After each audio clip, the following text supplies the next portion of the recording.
Hello, hello, hello Facebook, hello Instagram, hello YouTube, hello chère audacieuse. Aujourd'hui, je voulais te partager quelque chose d'hyper important en fait dans ton parcours d'audacieuse. Eh bien, tu vas être confrontée à un moment donné à devoir te choisir. Donc, si tu ne me connais pas, je suis Victoire Sage, je suis mentor ésotérique et je suis spécialisée dans la guérison des lignées féminines familiales. C'est-à-dire que j'accompagne les femmes à guérir leur passé émotionnel en tant que femme. En tant que femme, ça veut dire en tant qu'épouse, en tant que fille, en tant que sœur, en tant que mère. Et puis tu vas voir du coup, dans ce cheminement, très souvent, la base, alors je vais pas dire la base de tes blocages, mais on va dire la base de tes difficultés se trouve vraiment, dans le berceau familial en fait. Et c'est très tentant d'aller chercher ailleurs, d'aller chercher, dans un dans d'autres vies, d'aller chercher, sur d'autres planètes. Oui, c'est très, très tentant et je l'ai fait. Et aujourd'hui, c'est plus mon chemin et d'ailleurs, c'est même plus ma croyance. Je crois pas à la réincarnation. Par contre, je crois à l'incarnation multiple. Et donc du coup, aujourd'hui, bah, je voulais partager avec toi justement, qu'est-ce qui fait qu'on peut avoir, du coup une trame douloureuse et comment une trame familiale, une trame féminine douloureuse et comment s'en sortir?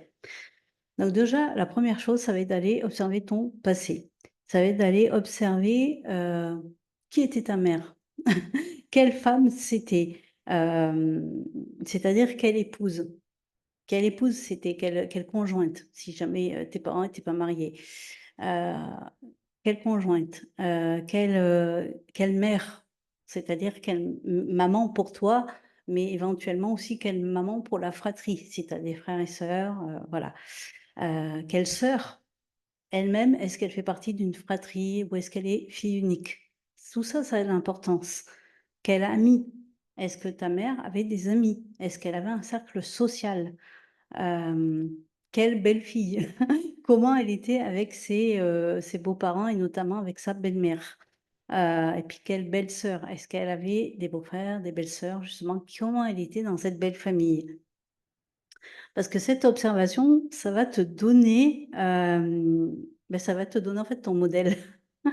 Ça va être, le référentiel féminin avec lequel et bah, tu t'es construite. Et puis c'est pareil avec ton père. Heu, mais là, on va se concentrer du coup sur la maman, parce que ce référentiel, ça va être en gros ta base de données. Et puis ça va te guider justement, bah, dans le choix, futur, de tes amis, filles, de tes amis garçons, de tes futurs amoureux, amoureuses.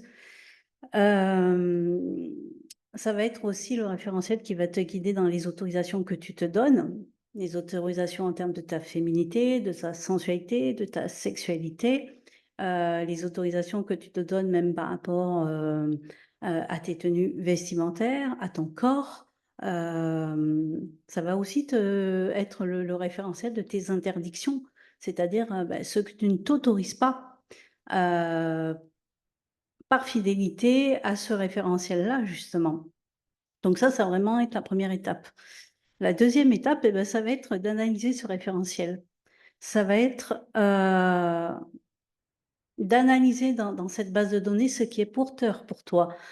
Parce que quand on fait un travail comme ça sur le transgénérationnel et donc du coup, on va visiter les mémoires familiales, les fidélités inconscientes et tout ça, là aussi, c'est très tentant justement à ce moment-là de dire: «Je rejette tout». Heu, c'est pas forcément le bon plan parce que, dans les mémoires familiales et dans les fidélités, il y a quelque chose qui peut être porteur.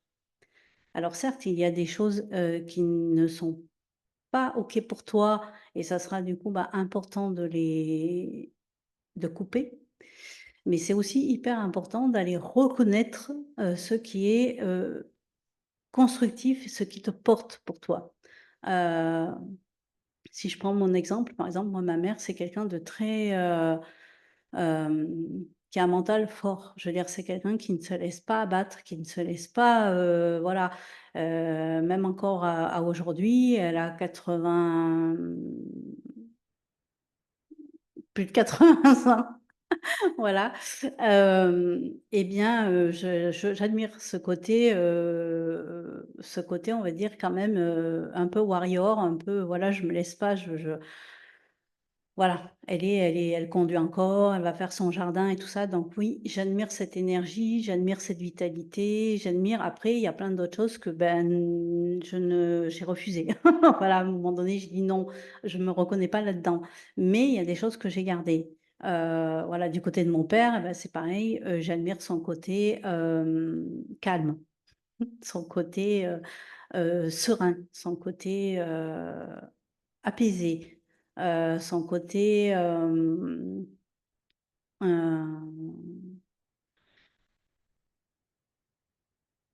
son intellect aussi, voilà. Enfin bref, il y a des choses, voilà. Moi, aujourd'hui, bah, j'ai fait le tri comme ça j'ai analysé mon passé, j'ai analysé donc mon référentiel et j'ai dit: «OK, il y a ça, bah, que je garde et puis il y a ça, bah, non, en fait».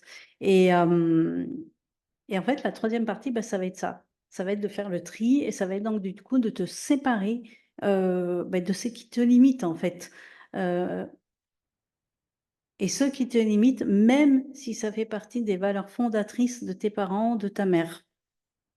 Moi, j'ai grandi, dans un environnement, un incubateur familial, voilà, où il faut travailler dur, il faut mériter, son salaire, il faut, par exemple, les enfants font des caprices et donc du coup, bah, faut les punir et tout ça. Voilà, j'ai grandi en fait, dans ce truc et à un moment donné, bah, j'ai dit: «Bah, non, en fait, ça fonctionne pas pour moi».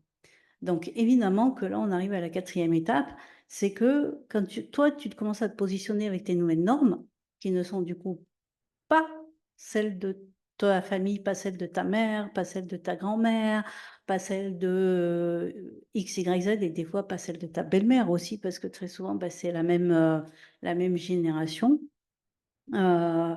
Bah, ton changement de position en tant que femme, en tant que femme, par exemple, qui va respecter son corps, qui va assumer sa féminité ou sa sensualité, en tant que femme, en tant que mère, bah, qui va décider qu'avec ses enfants, bah, dorénavant, ça va être comme ci, comme ça.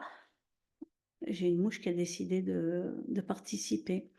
Hem, en tant qu'épouse aussi, c'est-à-dire avoir, une autre façon d'incarner ton rôle d'épouse que ta mère a pu être ou que moi je vais l'atomiser, ou que ta belle-mère, mais c'est pas possible. C'est lunaire ce truc. Bref, tout ça, ça va être, on va dire, tes changements vont entraîner, de la perplexité en face. Ça va entraîner peut-être des questionnements, ça va entraîner peut-être même des critiques parce que, ben, dès l'instant où toi tu te positionnes dès l'instant où toi tu te positionnes complètement différemment, les femmes de ta lignée, notamment donc les femmes ascendantes, parce qu'en principe, celles qui sont en dessous, justement tu leur offres une autorisation à être différentes. Mais les femmes ascendantes, elles, tu leur renvoies quelque chose qui est donc quand même particulièrement, challengeant. Voilà. Donc, comment on sort de cette trame, douloureuse, on va dire, féminine et familiale? Et bien, c'est déjà, premièrement, observe ton passé. Deuxièmement, fais le tri. Troisièmement, assume. Et quatrièmement, ben, voilà, accepte que accepte de te positionner dans tes nouvelles dynamiques et que ça peut être, dérangeant pour les autres. Voilà. Hem, à aujourd'hui, moi, j'ai, 3, 3 possibilités pour entrer dans mes environnements. Il y a le forum Déploie tes ailes qui est donc un accès, à un contenu, et un contenant offert, mais qui n'est pas sur les réseaux. Tu dois t'inscrire sur le forum, mais dedans je partage énormément. C'est offert. Voilà. Ensuite, il y a, l'Académie des audacieuses. C'est un programme en ligne qui est accessible H24 il se fait en autonomie et tu as le groupe des audacieuses qui est donc un espace communautaire où tu peux venir déposer et où tu as, des retours et où tu as un suivi. Donc tu n'es pas toute seule et enfin, tu as le mastermind Magic Line où là, j'accueille vraiment que 6 femmes qui sont vraiment prêtes à faire la différence, qui sont vraiment prêtes à accepter, on va dire, de devenir, bah, cette femme qui va changer les codes et qui va, disrupter, on va dire, la lignée familiale, la lignée féminine. Cette femme qui veut transmettre un legs, émotionnel et mental prospère donc à ses descendantes, à ses filles, mais pas que, à plus en fait, c'est un legs qui la dépasse. Hem, si tu es cette femme-là et ben, tu es la bienvenue. Pendant 4 semaines, on se retrouve sur Telegram, en vocal et 4 jours sur 7, je suis là pour, t'aider, on va dire, te guider dans cette croisée des chemins parce que j'y suis passée, parce que je sais à quel point des fois ça peut être compliqué, enfin, en tout cas, à quel point des fois on se met des complications et des barrières en se disant: «Mais je vais pas y arriver», alors qu'en fait c'est simple. C'est simple de devenir, cette mère qui a une communication, épanouie avec ses enfants. C'est simple, hein, d'être cette épouse, on va dire, qui se rapproche de son mari. Moi, je aujourd'hui, en toute honnêteté, en toute transparence, moi je il y a encore, quelques années, la séparation était pas loin, donc aujourd'hui, cette mouche, il faut que je regarde ce qu'elle a à me dire. Hem, voilà, je suis là pour te guider à la croisée des chemins. J'ai été cette femme qui a, on va dire, vraiment disrupté les codes au niveau de la féminité, au niveau de la sexualité, au niveau de plein de choses. Hem et je sais aussi que je déclenche des personnes autour de moi et ça, mais c'est complètement OK, en fait. Donc voilà, je vais te mettre tous les liens en dessous ou en dessus en fonction, puis, ben, on se retrouve en fait de l'autre côté. Voilà.